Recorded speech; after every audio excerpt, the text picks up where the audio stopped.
Gracias, diputado. Y se le concede ahora el uso de la voz al diputado Laviada para hablar a favor del dictamen.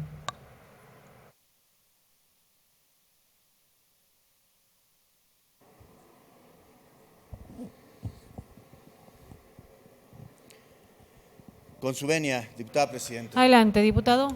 Quisiera hacer uso de la tribuna para razonar mi voto. Adelanto a ustedes que votaré a favor del dictamen y lo hago quizá más convencido aún después de escuchar algunos alegatos feministas que no me parecen precisamente entonados con el tema que estamos tratando.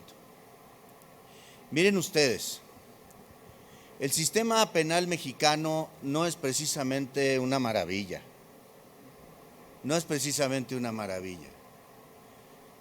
Las cárceles mexicanas están muy lejos de ser lugares para la reinserción o la remediación social. Yo debo hace muchos años a Michel Foucault la convicción, Michel Foucault, quizá uno de los autores más citados en la materia sociológica relacionada con los penales.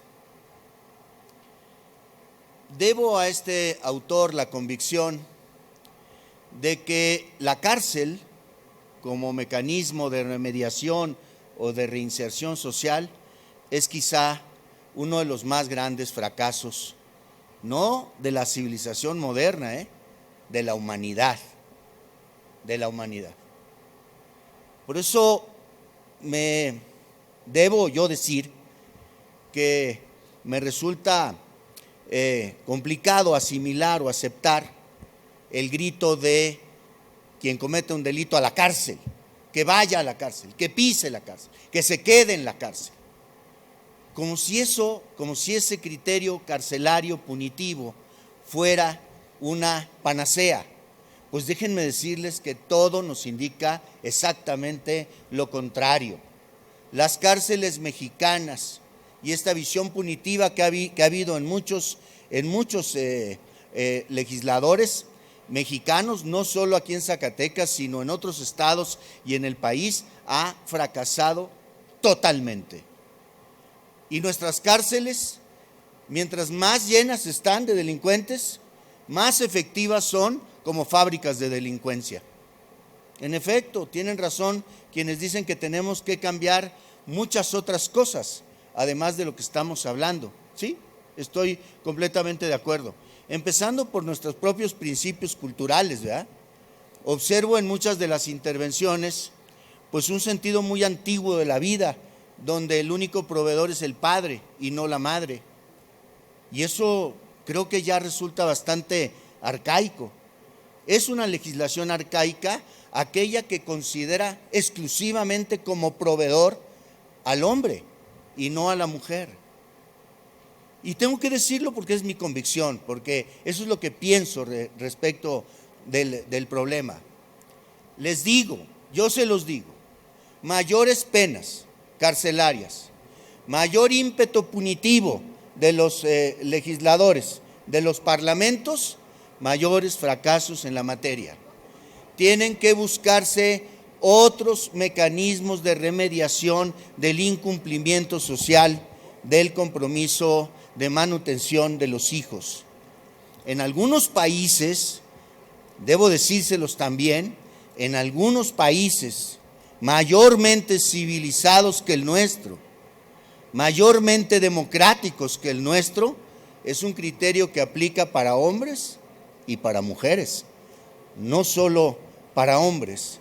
Por eso me resulta un tanto desafinado el discurso feminista para este tipo de cuestiones.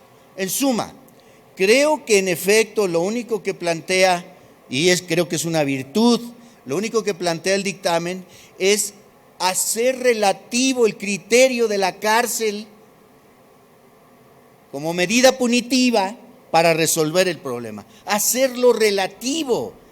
es decir, disminuir la importancia que en otro tiempo se le dio, por la sencilla y simple razón, de acuerdo con lo que los propios magistrados nos han platicado y lo que sabemos nosotros del sistema judicial, por la simple y sencilla razón de que no ha funcionado, de que no ha dado resultado más que en el discurso y en la demagogia. Que se vayan a la cárcel y con eso se supone satisfecho un discurso feminista. Pues no, discúlpenme, pero en muchos otros lugares del mundo donde hay pensamientos feministas de mucha más avanzada, los criterios son completamente distintos. No son punitivos, no son carcelarios, son culturales. Pretenden ir a la raíz, al fondo de los problemas que existen en la familia, en la convivencia social, en los espacios urbanos de convivencia y su distinción respecto de los espacios rurales, que tienen en efecto tradiciones, mecanismos, costumbres, educación, formación completamente distinta. De tal forma que no se aplique a rajatabla y a tabla rasa este mecanismo punitivo, insisto yo, como panacea. Por eso concluyo diciendo que daré un voto a favor del dictamen. Es cuanto, presidente. Para hechos.